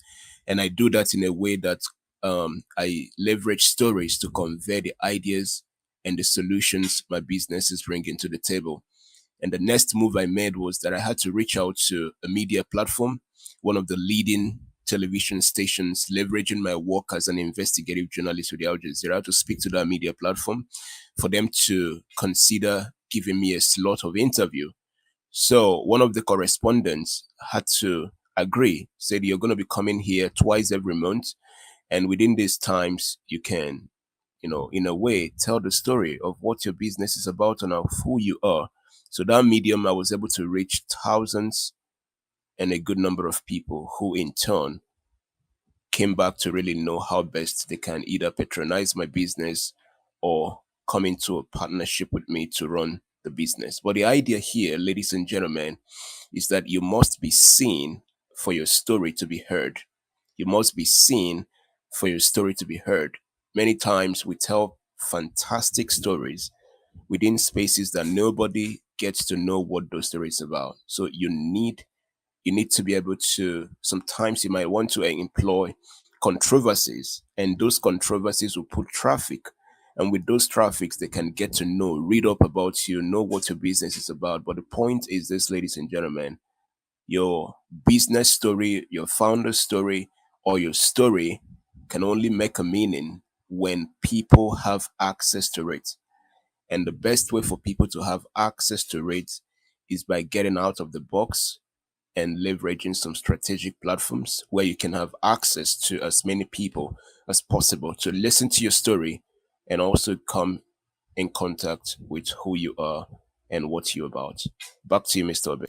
Thank you so much, Izu. That is highly valuable. It means that we need to take advantage of everything in front of us. That is a word I like to say, that if you know where you are going to have obstacles on your way, but those obstacles are going to be used by you because you know where you are going. Let me give you an example of what I mean. Say maybe, for example, you are taking a bus or a train from one city to the other. Maybe the bus or the train didn't come the way it was supposed to come or the time it was supposed to come. Maybe it's delayed for 30 minutes. This is something that happens quite often here in Italy. Then what are you going to do?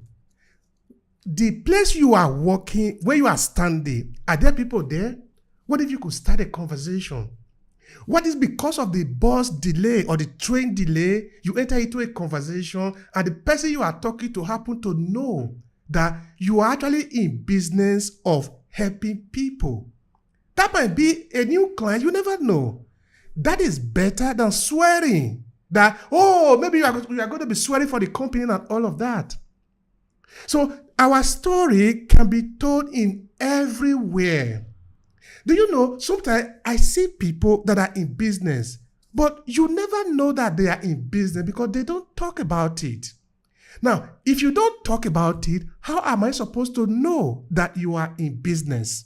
I was saying to one person one time, I said, you see, when you are in business, which is by that I mean, if you are the type that finds solution to people's problem, everybody should know that you are doing this so that they say, he's always or she's always talking about the solution she have for people's problem. It means now that you have done a good marketing. Because it means when people are looking for that kind of service, your name will come up because you are saying it that this is what you do. But if you don't say it, nobody can enter into your mind. So listen to what Izu is saying. Use every medium. If there is an event like Dr. Mattia has done, like Olosola has done, come up. You have a point of view too. You don't need to give a lecture. It's enough to speak maybe for even 1 minute or 50 seconds or just to say, thank you guys for what you are doing here. By you doing that, the algorithm have recorded you that you were speaking today. That can be all you need to do this moment. Tomorrow, when we are here again, you might speak more than that. So that if your fear is that, how can I just be the one that is speaking? Don't worry. I want to let you know that you are qualified to speak. Thank you again for that, Izu. Because we have the ladies in the room, we usually pay a lot of respect to that. Dr. Marcia, thank you so much for being here. I love your new dress. This is really very beautiful. It's catching. I thank you very much. That is a very good start for me. Hello, everyone. It's nice to be on this program. I always like to listen to all the persons who are in this session and who are there. I want to zero in on some points that Izu made. If he doesn't mind, I have to book my one-on-one strategy call with you, Izu. So please look out for that to fine-tune some things from my personal story. However, I look at storytelling from my aspect of how I teach it and so on, from branding and for visibility and for buying and to stand out in your market and to be very different. And of course, to to make your business people understand. Issue though, as a Christian leadership coach and consultant and trainer, is that many of my clients have an issue with how they get, and these are business entrepreneurs who get my services, applied for my services on a one-to-one to remain resilient, who maybe feel stuck and unproductive, and who feel that somewhere along the line they're running on fumes. They are not making the mark, and they are very frustrated and distressed in their business because they find it so hard to inspire their employees with their story, to get them to buy into why this business is so valuable and important to them, and why their loyalty and commitment is important, and to embrace and promote the company's values and the mission, and not just the profit, man. Because sometimes your your workers turn off people from your business because they do not understand your story. They do not understand the importance of your story. They do not value where you're coming from. I want to throw this question to the panel. Should the persons who do not understand your story, who do not buy into your story, who do not appreciate the value you put in your business, your mission, should they be gradually reduced, let go, separated from your company? And if not, how do you get them? What are the strategies that you can use? You have mentioned so many, to get them to buy into your story and to make your business remain visible and stand out and make it become a trustworthy business. Because these front runners, sometimes because you are the mastermind, you have to be making the collaborations, the contacts, and so on, destroy what you have built and blur your story and distort it. How can we get our story into the hands and minds and spirits of our workers, so they value it in the way you value it, or enough to keep your business viable and to make it remain a standout, a competitive, a visible, make your brand stay alive and your core values Oh, are Obehi, out can I there? speak, please? Can I speak? I'm dying. Oh, Dr. Marcia, great question. No, an amazing question. Like I said earlier, a lot of companies fail because they lose their story as you grow. It's a problem that we all have. It really is. You know, I realized this was my problem when I started employing staff.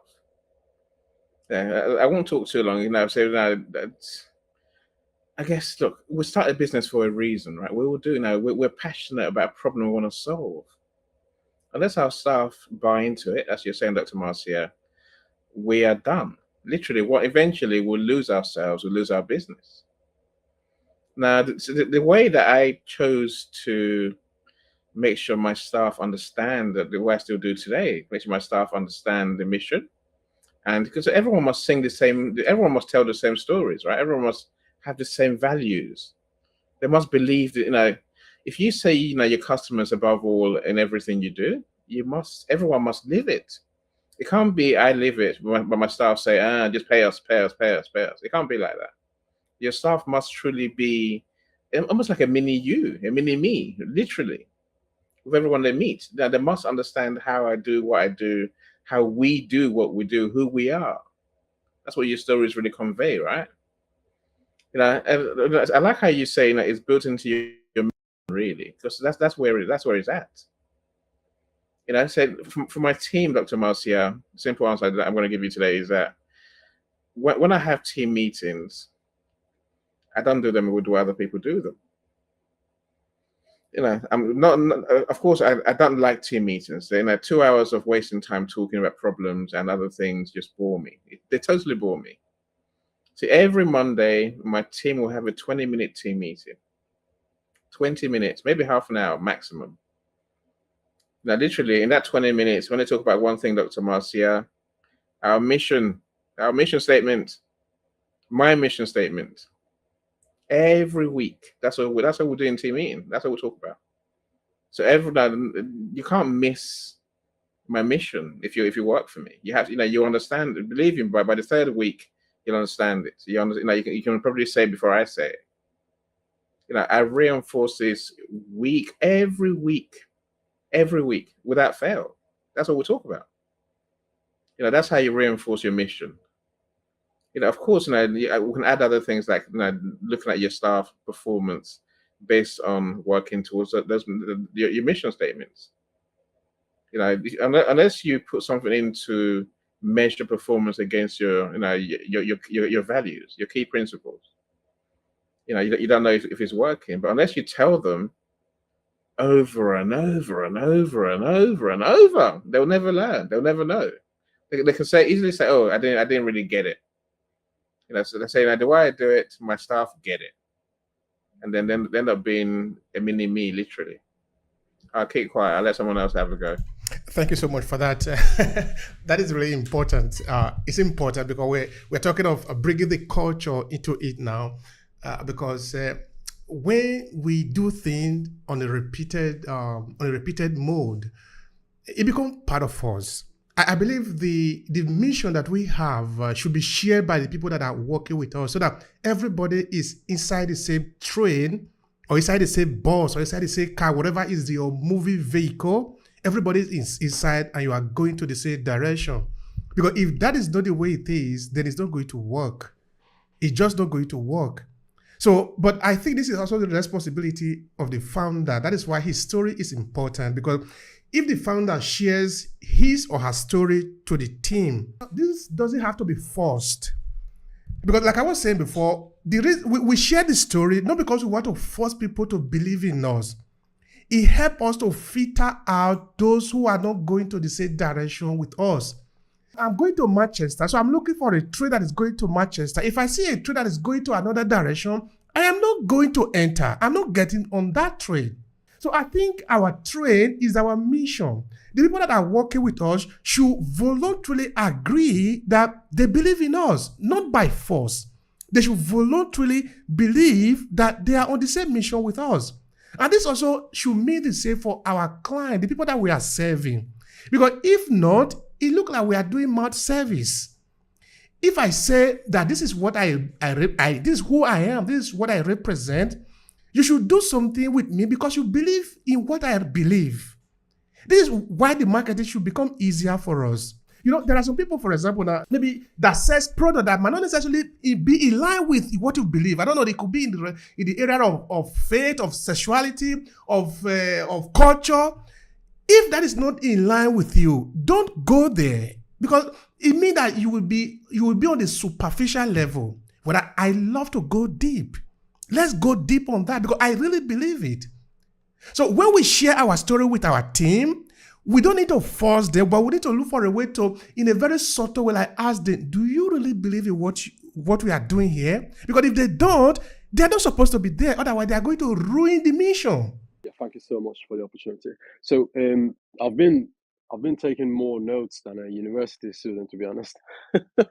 This has been such an effective an hour and a half for me. Thank you guys for teaching me stuff. So Dr. Thomas Powell made an amazing point, and I know a good question when I see one, when I hear one, and this was an amazing question. So when it comes to a great leader or a lousy one, what makes the difference? Behind good leaders, people walk, and behind terrible leaders, people only talk. What kind of leader am I? What kind of leader are you?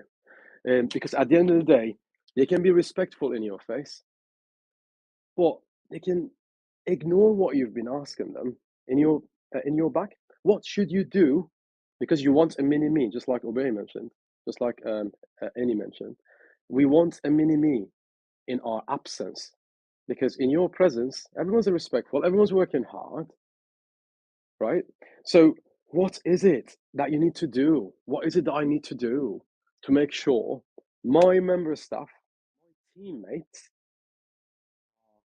are as helpful and as hardworking when I am around? Okay, so the worst kind of leaders are the ones that are not happy with the outcomes when they're not around. So if you're not happy with the outcomes and the results when you're not around, there's something you're not doing right. Number one, you are not respectful to your member staff and your teammates the way you should be.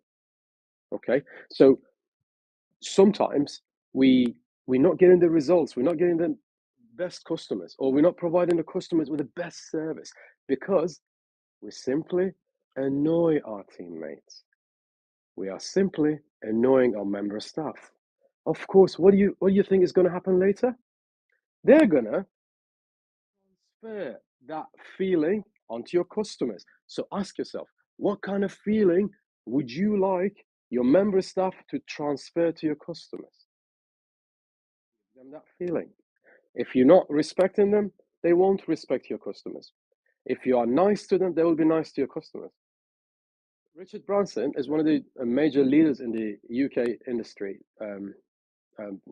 Should I say Virgin? Virgin is one of the most famous brands in the UK, TV and travel and credit cards and etc. etc. So Virgin is a major brand. So Richard says, take good care of your teammates and member staff, and they will take good care of your customers.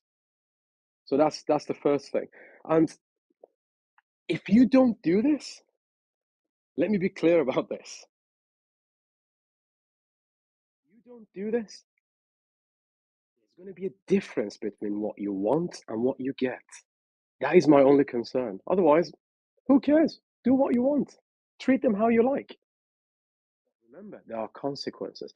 If how they perceive you, how they perceive your mission, what your mission is, are different in your member staff's head, things can go wrong, right? Imagine pilot setting the destination from America to Africa, right? One or maybe half a centimeter difference from America, end up the pilot in a different country. They're going to Africa, or maybe they're not going to Nigeria. They're going to, I don't know, another country. Like they go to Egypt. Or at least half of it is in Africa. So decide what you want in your member staff's head from the get-go, right? So if you get it half a centimeter wrong, what they will give your customers is either wrong or the way it's supposed to be. So be really careful with the message you're putting in their head. If it's full of hatred, if it's full of ignorance, they will give hatred and ignorance to your customers. If it's full of love and understanding, and they will give love and understanding to your customers. Thank you, guys. Thank you so much for that. That is really lovely. That is really, really lovely. I appreciate that. Of course, I also have a lot of respect for Richard Branson. Thank you for making reference to that too. Yeah, this is so good. I really have nothing much to add to that other than we need to treat our teammate, the people that are working with us, as if it's really the true meaning of it, which is a team. We are all working together for the same mission. You need to be clear that we are in for it for good. I want to briefly say those are very good skills and soft skills that are very important in a very inclusive workplace. But there are other complex issues such as personality traits and their personality styles and also their motives as they come into your business that can complicate the path, and that would require you to use strategies that are really more about getting them to understand how important they are as game changers and providers of the services that you give, and how they pen out and are seen and represent your business. So there are a lot of workers who are feel valued and appreciated, but they just don't have the skills to promote your story. Yeah, All thank right. you. I give an example. I have had experience in my own operation where persons come into your business and they say, Dr. Powell is very caring, and she values and appreciates, and she's very helpful, and she includes just in decision making. However, this is just a stepping stone for me, and so the value that she places on her business, I cannot be forced to place that value because I just want to make money to go to college. And so they do not destroy the fact, they do not deny the fact that they are happy as workers in your organization. What they are saying is that your mission is not theirs. They are on a personal mission that at the intersection can become a barrier to your business, because how they represent, because of their interpretation and the motives, may be slightly different from how you represent. So it doesn't follow all the time that because you give, you receive. What it is a complex interplay of motives, of meanings, of interpretations, and of representations and preferences, and also of intention. All right. Thank you so much for that. That added value is also very important. It's not as simple as ABCD. Of course, all of us will understand. If we are in business, we know that it's a movie part. It's always a movie part. No? It's like an entire machine of itself. So everything need to be working together for the same mission. So yeah. Thank you so much for giving me an opportunity to speak, and I'll try to keep it brief. I've enjoyed listening to everyone. I joined about 30 minutes into the meeting, but the bits I caught were very, very significant. Now, the topic, how to leverage the founder stories in your business. And I've just been going around in my head, which founder story am I going to share today? Because I have so many. But first, let me introduce myself. I'm a financial advisor, and I help people secure their financial peace of mind for those times that life throws its curveballs. Life is definitely going to happen, but when it happens, what is your fallback position? And how I came into the line of work that I do, when I relocated to UK, I worked in the banking sector back home in Nigeria, and I relocated with my family to UK. And I couldn't get a professional job. It was always, you don't have UK qualification, you don't have UK experience. And after a while, life became a bit hard, and I really needed to support my husband to put food on our table.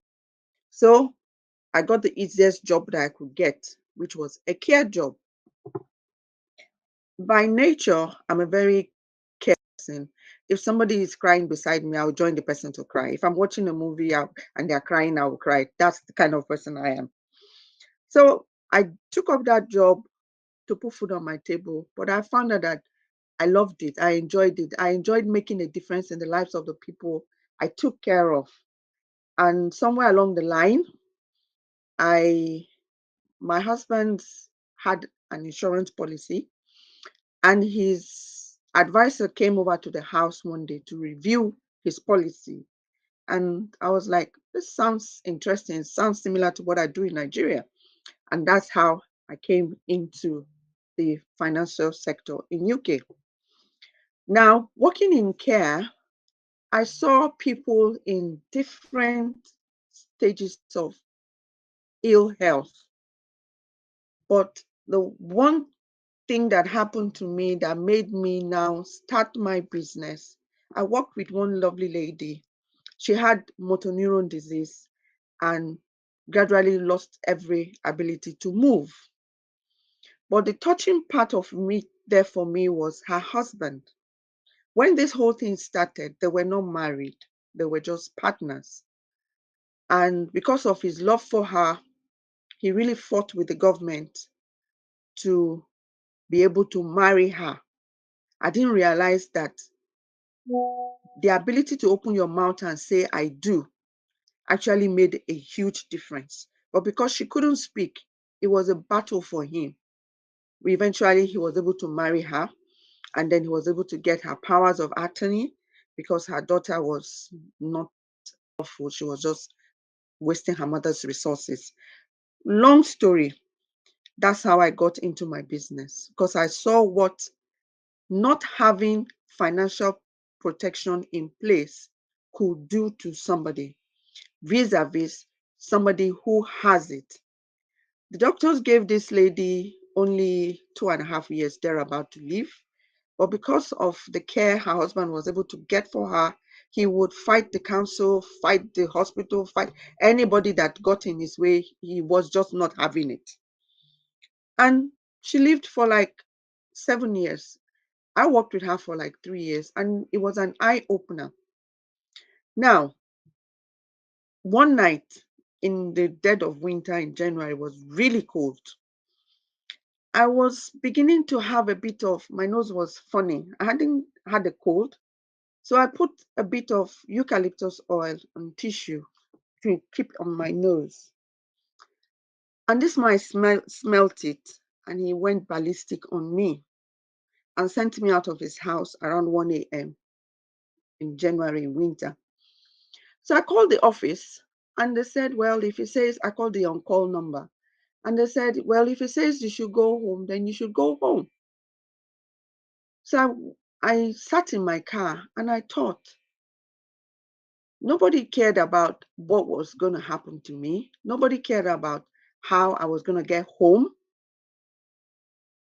That I was never going to put myself in that situation where I'll be completely at somebody else's mercy. So that's what now bettered me setting up my company, to help people make sure that when life happens, you have some financial protection. Some people will say, oh, money, the love of money is evil, blah, blah, blah. But the truth of the matter is that money makes things happen. If you do not have the money, the standard of life could be affected adversely. But I find people believe erroneously that, oh, it's not going to happen to me.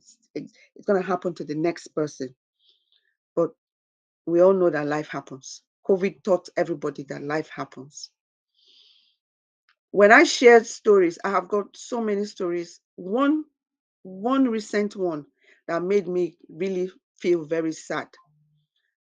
A prospect of mine, I won't call him a client because he eventually did not do what I asked him to do, passed away on the 5th of January. And I got a call from one of his daughters, and she was like, oh, my daddy has passed on.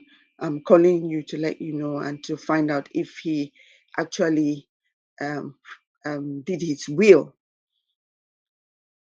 It was really disheartening because I met this guy in August, and based on his circumstances, I advised him, you need to get some level of insurance. You need to write your will because of the different relationships and the different children he's had, complex issues here and there. And this man kept posting and postponing. I chased him and chased him and chased. The last conversation when I checked my phone was in October. And he told me, oh, I'm thinking of selling the house. I said, whether you're going to sell the house or not, this house had only 20,000 mortgage left on it. Just do this. Let's do this and get it out of the way. And the daughter told me, he just arrived home one day, was having difficulty breathing. Before you could say Jack Robinson, called 999, this guy was gone. So I'm sorry if I took too much time. It really, really hurt me because I was thinking, should I blame myself for not pushing him enough to get this thing done? And then I tell myself the other side, no, I did my best. I really chased him. Let's get this thing done. Let's get this thing done. He didn't. So in my line of business, it's difficult when you get that phone call and you do not have any good news to share with them. But the joy of my line of business is when you get that phone call and you say, oh, yes, I'm going to call the underwriter and the provider on your behalf. They will send the claim form, or I'm going to do this, I'm going to do that. And you sort them out and they're happy and they're glad that, yes, they listen to your advice. So that is my story. of how I started my business and what I do. And today, my second book went live on Amazon. The title is Secure Your Tomorrow Today. And in that book, I wrote a story about a young man's journey in life, a young man about to start his journey in life, becoming an adult. And if I borrow the Gen Z language, adulting issues financially. So I want to encourage everyone listening to me to grab a copy on Amazon, read it, and give me a review. And let's go make people protect themselves. The cost of living is rising and rising and rising. We don't know if it's going to come down. But how do you protect yourself? Thank you so much for listening to me. That's my story, and I hope my story helps somebody. Absolutely. Thank you. Absolutely, Debbie. Thank you so much. I really appreciate that. Of course, send me the link to your book. I'm going to get a copy, and of course, I'm also going to write your review. This is what we are here for. We need to support each other. And I also want to say something because your story is really touching, that your story is more effective than any type of marketing that you can do. And this is why we are also here doing this gospel of telling people to leverage the power of their story. Because as you are talking about your story, you are penetrating the wall that people might have naturally set up. You are really reaching their heart because you reach my heart. That is why I'm really speaking from the depth of my heart. You reach my heart because you are talking of a family that lost somebody. I am from a family. I understand what it means to lose somebody. I've lost my father. I was in primary 2. I lost my grandmother. I lost my mother. I don't know if there is any person here that haven't lost anybody. So this is why it is important that we learn the power of our story. Because if we can do that and do it well, there is no obstacle on our way. Because where we want to reach, where the people really make the decision to buy from us, it's not in the grammar that we speak. It's when we manage to create that connection, that one-on-one connection, when we can speak to their heart. There is no person that don't have a heart. There is no person you will share your story to and we don't pay attention to you because you are talking about human being. And human being care about what other people like them are going through, are experiencing, are enjoying, or are suffering from. I think the business world is full of examples that we can all learn from. Before I speak over, let me welcome those who have joined us lately. Walla, I see you, Platine, Teresa, welcome. Janike, welcome as well. Thank you so much for joining us. Mian, I see my good friend, Professor Shirley, one who does mental health for educators, and many more besides, a great author as well. So my sister Chiesa, you're here as well. Look, as I mentioned these people, so Chiesa is one of our co-authors, as is Dr. Marcia on our group book. So I've written that story about my COVID experience. So the book's coming at the end of the month. Chiesa is one of our co-authors. There's 9 of us. So do check out the book when it comes out. Now, of course, we're going to tell you, and do a little more talking about it. Dina, I see you too. Welcome, all of you. Look, I said the words full of brands that have used the authors, the founders' stories, to get to where they are, to get to do business with them. So some stories we just, I think, we make up because we choose to. I mean, as a Nigerian, Isa talks food, I talk cars. As someone who grew up in Nigeria, Mercedes is the car that I must have. I've known that when I was a kid. One of my uncles had all of them, from the Jeep to the 2-seater in gold. Uncle Vasco. So I just, when Granddad had a Mercedes, so I knew I knew I had to drive one, right? There's a story there, with the person who actually started Mercedes. So when you hear of Carl Benz, for example, who got into business with someone called Gottlieb Daimler. So those 2 words alone, the Mercedes Benz and Daimler, tell you that these cars are quality, right? Now this company was started in the 1800s. They answer the question, what do we need to get to places faster? What do we need to travel faster? Everyone else was saying the same thing. Faster horses, more horses to make carriages. But I said, those two sat down and said, no, no, no, no. We need a car, a motor car, a vehicle, an engine. Funny how that sense of quality, sense of innovation still lasts today. I said, I've only driven a cars for the last 20 years. People drive those cars and they pay good money for those cars because the founders had a vision that still lives to this very day, nearly 150 years after the company started. And I said, that's the sort of stories that we want to be telling. As founders, what are they going to be saying about us in 100 years? Maybe we don't think we're going to exist over here. Maybe that's why we don't tell our stories. Maybe that's why people don't want to learn to tell their stories. Yeah, but literally, if I intend to create a legacy brand. I want to put my company to one of the biggest in the world. Yes, right now you might say any year that you're mad. I may be mad, but literally, that's the plan, right? So my story now has to be documented. It has to be told. That where those stories will live. Stories you never tell, as has been said many times, get us nowhere. Let's take another story now. The one that's at a KFC, Corner Sanders. They said this is a man who failed many times. He couldn't get a job. He failed so many times. Eventually, as we get into middle age, I think 40, they say, he started his first food cabin, selling Southern fried chicken. A very simple story. And this man failed in so many business opportunities that I tried to start. All of them all failed. The only one that stuck was his focus on Southern fried chicken. That was quality.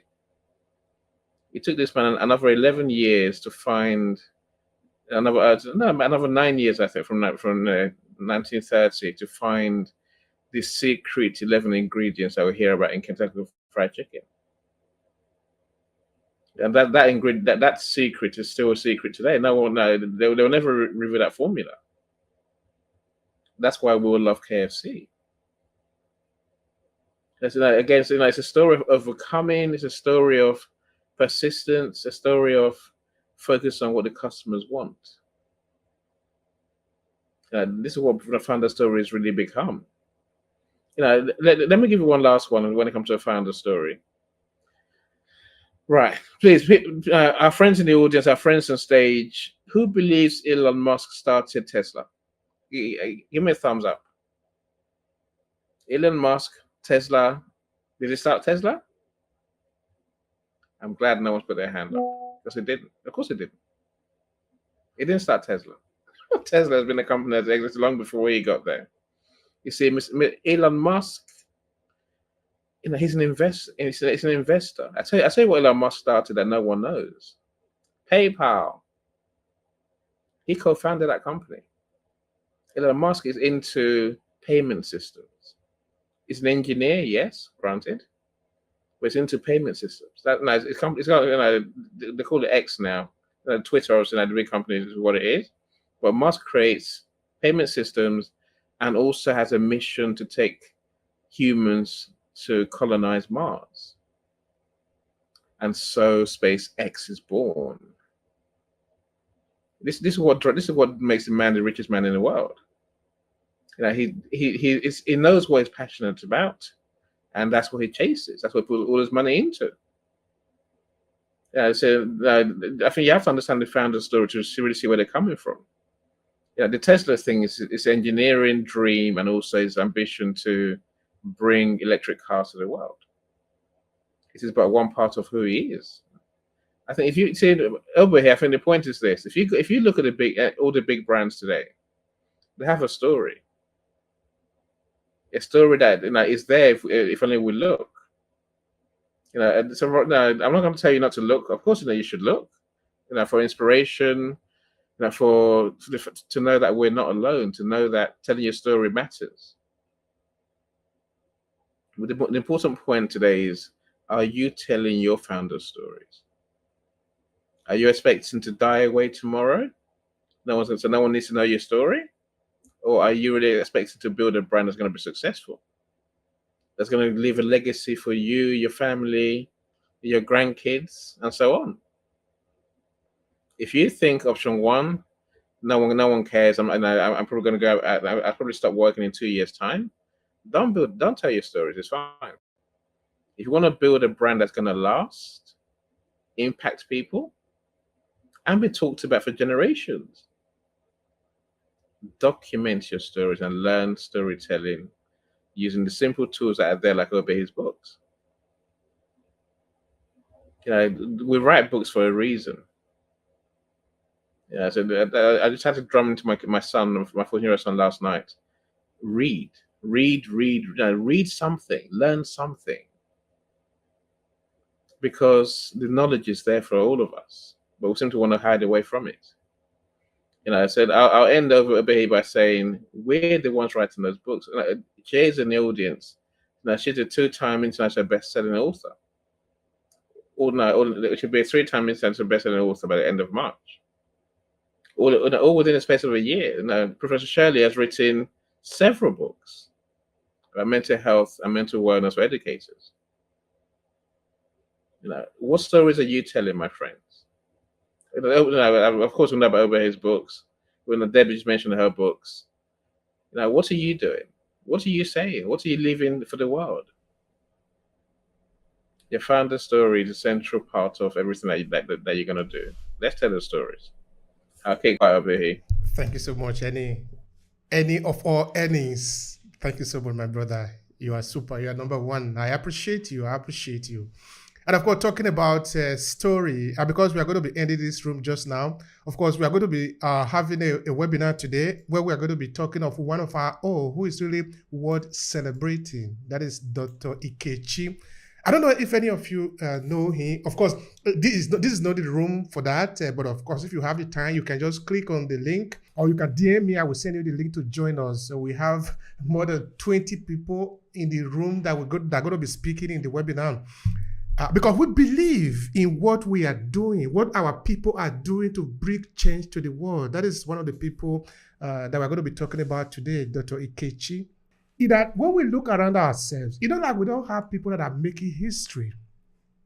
It's not like we don't have people whose story are worth telling.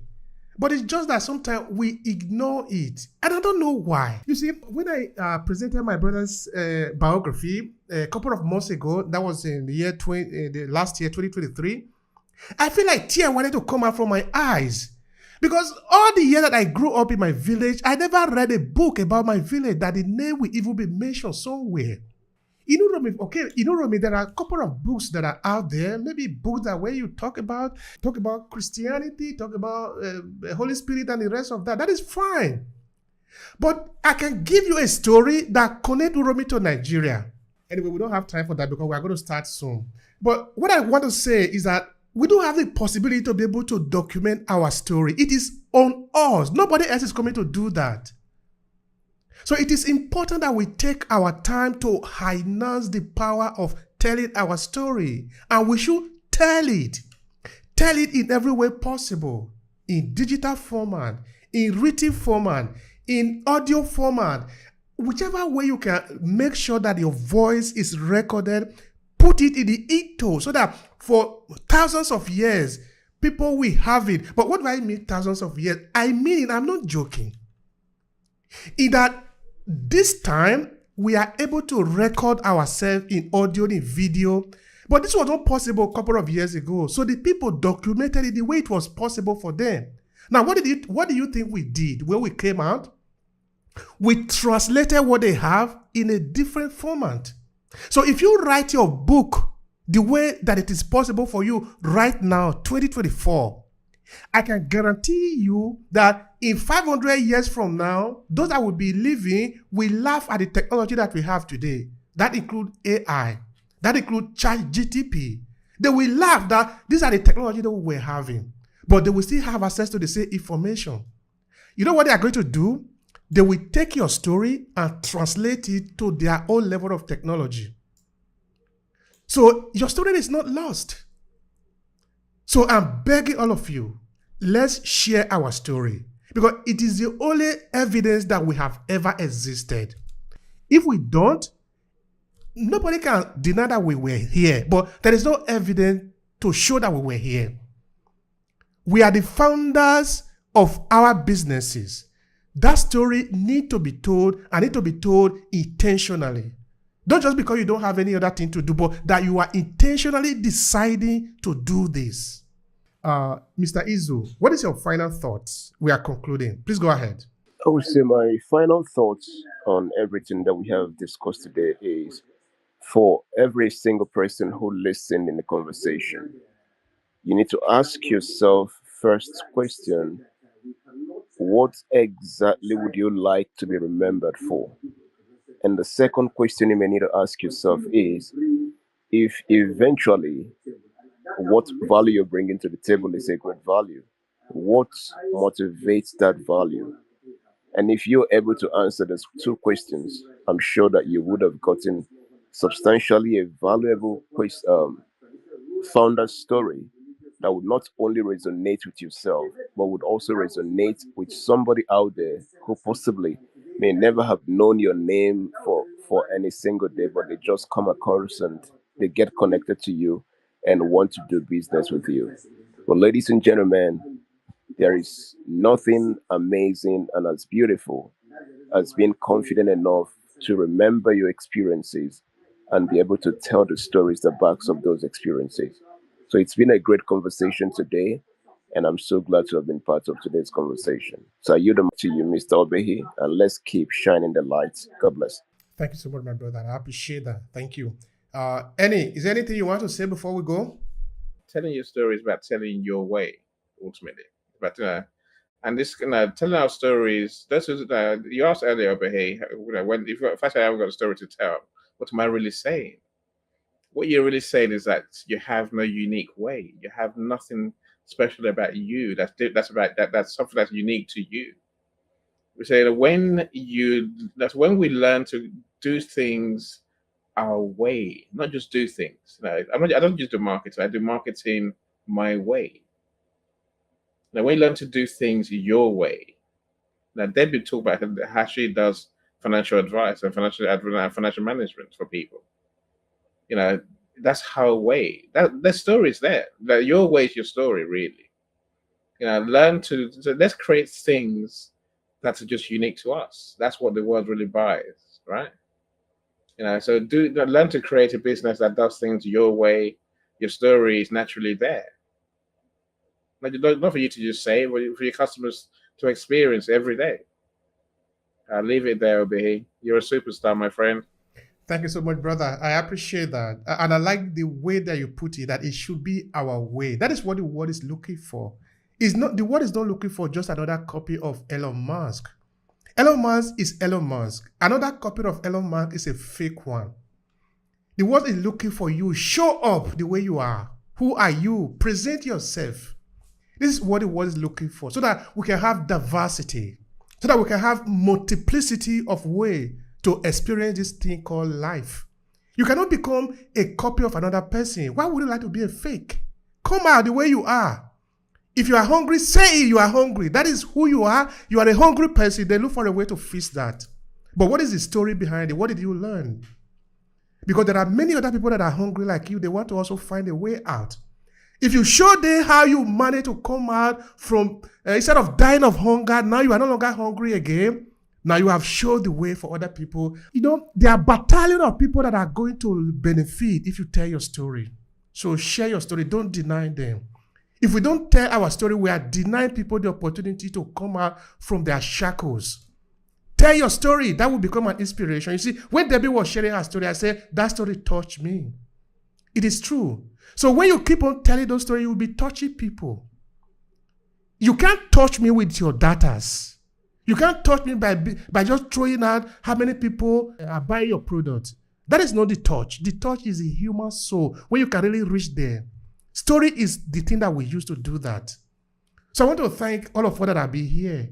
And for those of us that are in business, I want to remind us that it is important.